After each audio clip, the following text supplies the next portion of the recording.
Hi, thank you for joining me today. I'm Amanda of Inspiring Inkin. Welcome to my craft room.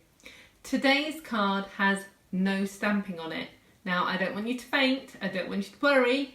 I am feeling fine, but it's using lots of Stampin' Up products, so don't worry about that, but no stamping at all.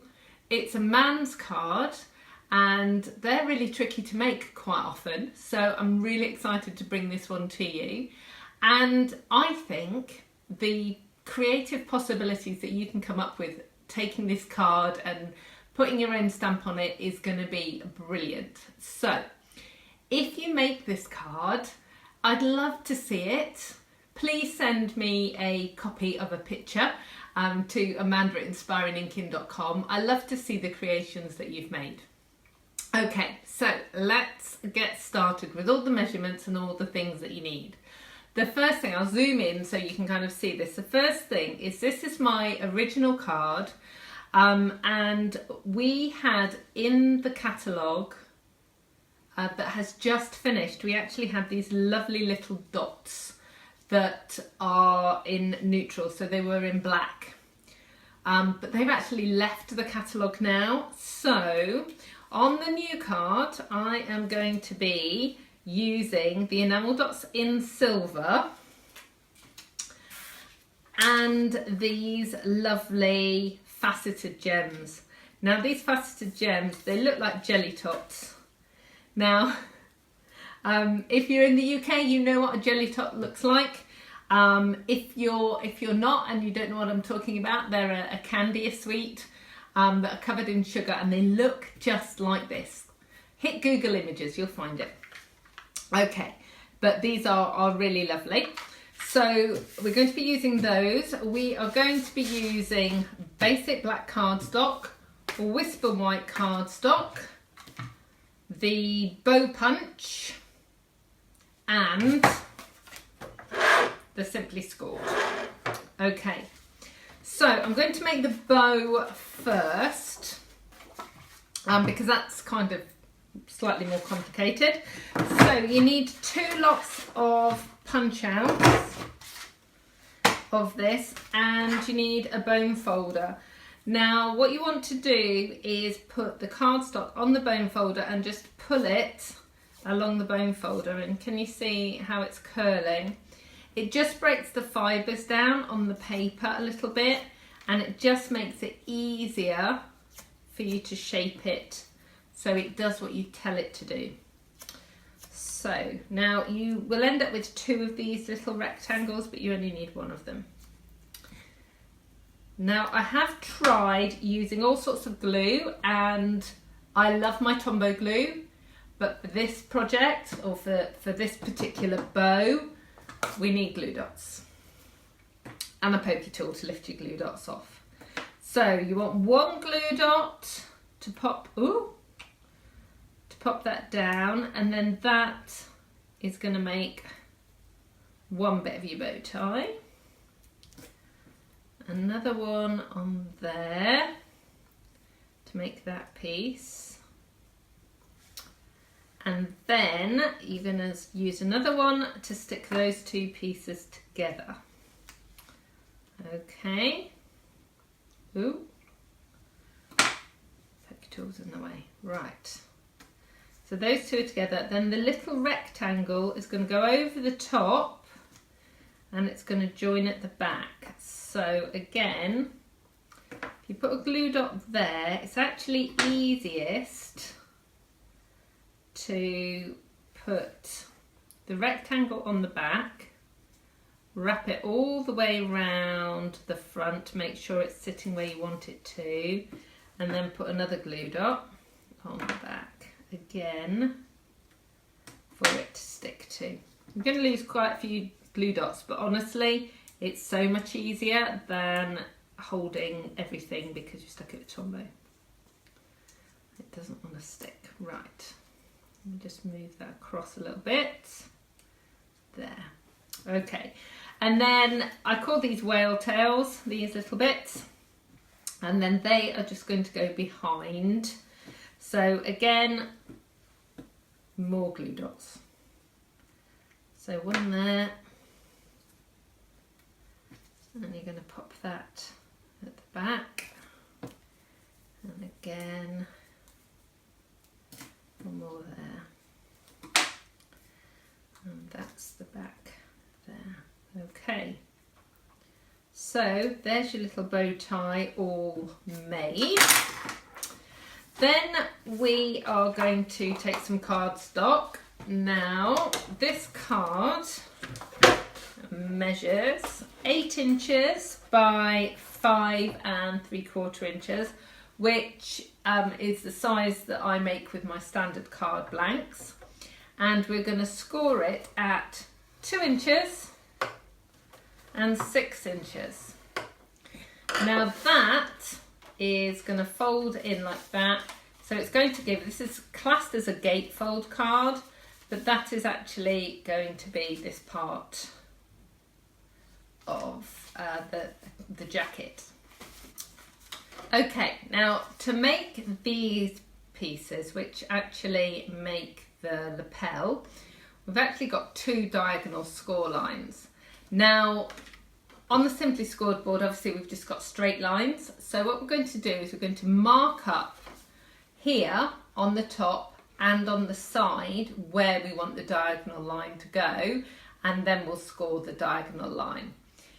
It sounds a bit more complicated than it is, so what I'll do is make sure you can see this. So I'm going to make 2 marks at the top, one at 3/4 of an inch and one at 1 inch, and then along the side at 2 inches and 2.5 inches. Now I'm not sure how well the camera's going to be able to pick them up, but I've got 2 marks here and 2 marks here. Now on my simply scored board, I've actually used a Sharpie marker and drawn into the groove at the 6-inch line, which means that I can see clearly where that line runs.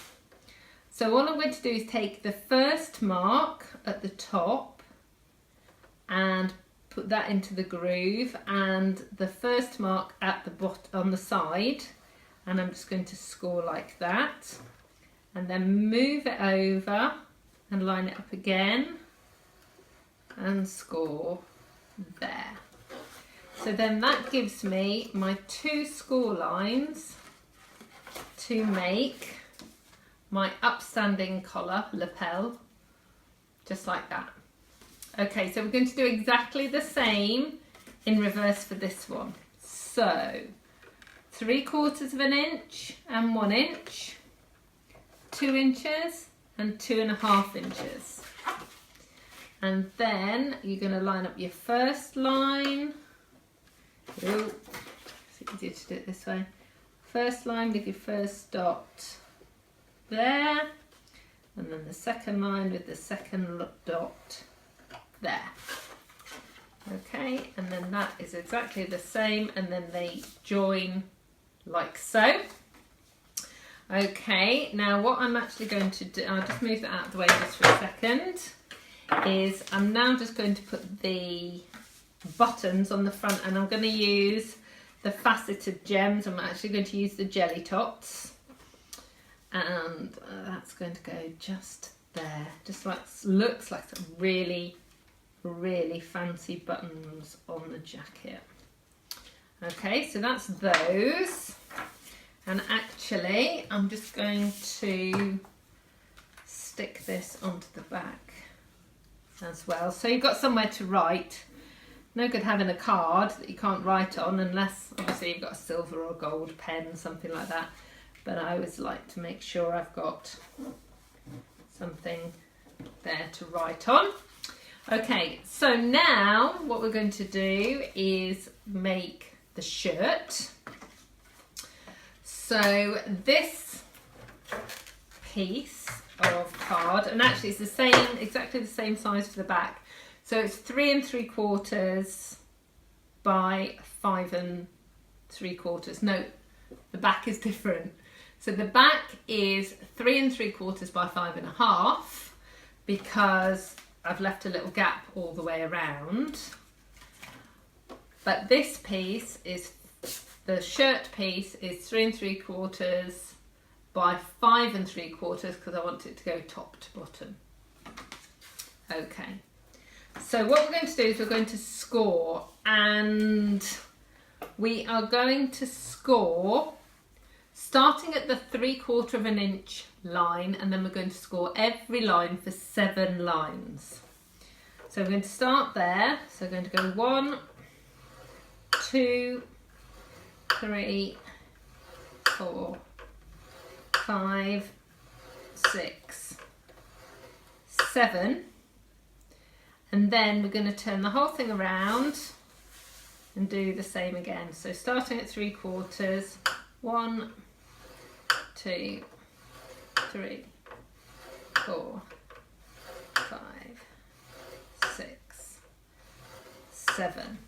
Now that gives you perfectly even score lines on both sides. Now the score lines on the Simply Scored are every 1/8 of an inch. So if you've got a different scoreboard, then that's how we do that. And then all we've got to do is put the buttons on and the bow, or the bow tie, should I say. So I'm just going to glue this down first.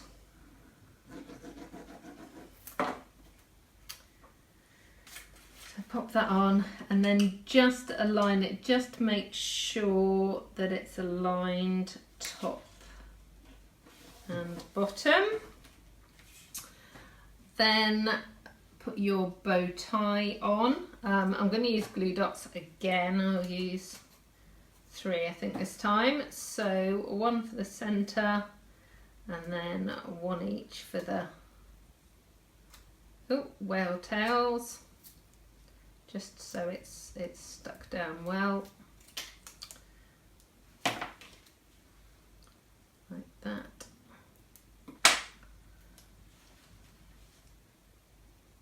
So that's going to go on there, and then I'm going to use these silver dots. I'm going to use 5. So I'm going to do it by eye. Of course you can measure if you want to, but all I'm going to do is put 1 in the middle-ish and then space them out from there. There we go. So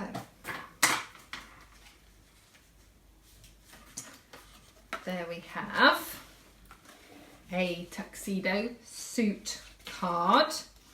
I'll put both of them side by side so that you can see. If you like this tone on tone effect, you can use a Sharpie marker on pearls. As a permanent pen, it will colour them and you'll get a nice matte black finish, which I could have done, but I decided to bling it up a little bit for this one. So there you go. So I hope you've enjoyed today's card. Thank you so much for joining me. All of the details, including the measurements, you will find if you scroll down, if you're on YouTube, and click on the See More, and you'll find a link to my blog, which is where you'll find my online store as well, should you wish to purchase any of the items that you've seen today. Thank you so much for joining me. I hope to see you again soon. Goodbye.